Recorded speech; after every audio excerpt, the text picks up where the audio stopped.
পুরো বাংলাদেশের চোখ এখন আফগানিস্তান শ্রীলঙ্কা ম্যাচের দিকে এবং নিশ্চিতভাবে গোটা দেশ সমর্থন করবে শ্রীলঙ্কাকে, কারণ শ্রীলঙ্কা জিতলেই এশিয়া কাপের সুপার 4 নিশ্চিত হয়ে যাবে বাংলাদেশের। পরিসংখ্যান আসলে কি বলছে? এখন পর্যন্ত আফগানিস্তান এবং শ্রীলঙ্কা 8টা টি-20 ম্যাচে মুখোমুখি হয়েছে, যেখানে 5টায় জিতেছে শ্রীলঙ্কা এবং 3টায় জিতেছে আফগানিস্তান। নিশ্চিতভাবেই আফগানিস্তানের যে শক্তির জায়গা সেটা হচ্ছে তাদের স্পিন ডিপার্টমেন্ট, যেখানে রাশিদ খান রয়েছেন, এবছর 6 ম্যাচে 12টা উইকেট তিনি নিয়েছেন। নূর দুর্দান্ত ফর্মে রয়েছেন, গাজানফার রয়েছেন এবং মোহাম্মদ নবী রয়েছেন, যিনি শ্রীলঙ্কার এগেনস্টে আবার সবসময় দারুণ ক্রিকেট খেলেন। এই যে 8টা ম্যাচ, সেই 8 ম্যাচে সেই আফগানিস্তানের পক্ষে সবচেয়ে বেশি উইকেট নিয়েছেন মোহাম্মদ নবী, 8টা উইকেট তিনি নিয়েছেন। তো এই 4 স্পিনারের এগেনস্টে শ্রীলঙ্কার দুজন, অর্থাৎ ওয়ানিন্দু হাসারাঙ্গা এবং একই সাথে আরেকজনের কথা বলতে হবে তিক্সানা। সো এই দুই বোলারের 8 ওভার খুবই গুরুত্বপূর্ণ এবং ওয়ানিন্দু হাসারাঙ্গার যে 4টা ওভার, সেই 4টা ওভার খুবই ক্রুশাল, কারণ দেখার ব্যাপার যে তার আসলে গুগলিগুলা আফগানিস্তানের ব্যাটাররা কিভাবে করে ফেস করে।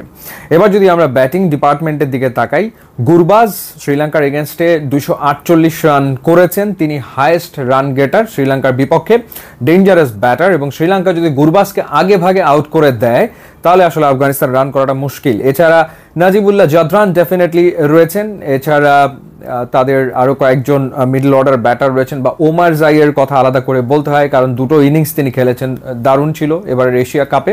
কিন্তু তারপরেও আমরা যদি শ্রীলঙ্কার ব্যাটিংয়ের সাথে আফগানিস্তানের ব্যাটিংটা কম্পেয়ার করি তাহলে আফগানিস্তানের ব্যাটিংটা তুলনামূলক দুর্বল।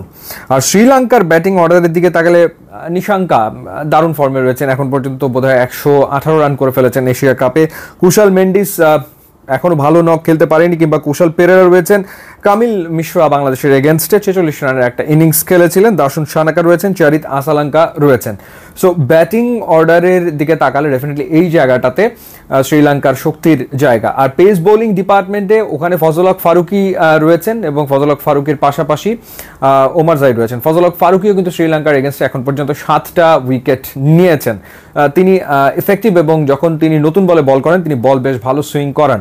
পক্ষান্তরে শ্রীলঙ্কার ফাস্ট বোলিং ডিপার্টমেন্টে সেখানে পাতিরানা রয়েছেন এবং একই সাথে তুষারা রয়েছেন, এবং একই সাথে তাদের আরও একজন ফাস্ট বোলার রয়েছেন দুষ্মন্ত চামিরা, যিনি প্রচণ্ড গতিতে বল করেন। সো ওভারঅল আমার মনে হয় কিছুটা হলেও ডেফিনেটলি এগিয়ে থাকবে শ্রীলঙ্কা। এবং যেখানে খেলা হচ্ছে আবুধাবিতে, সেখানে ফার্স্ট ইনিংসের ব্যাটিং এভারেজ এই বছরে দেখা যাচ্ছে অ্যারাউন্ড 170, এবং প্রথমে ব্যাট করে শ্রীলঙ্কা যদি 170 করতে পারে সেটা একটা কঠিন চেস হয়ে যাবে আফগানিস্তানের জন্য, কারণ আফগানিস্তান কখনোই এশিয়ান কোনো টিমের এগেনস্টে 150 রান তাড়া করে জিততে পারেনি। তো সেই জায়গাটাতে প্রথমে যদি শ্রীলঙ্কা ব্যাট করে 150 প্লাস, স্পেশালি যদি তারা 170 করতে পারে তাহলে আসলে অনেকখানি ম্যাচটা তাদের দিকে ঝুঁকে যাবে।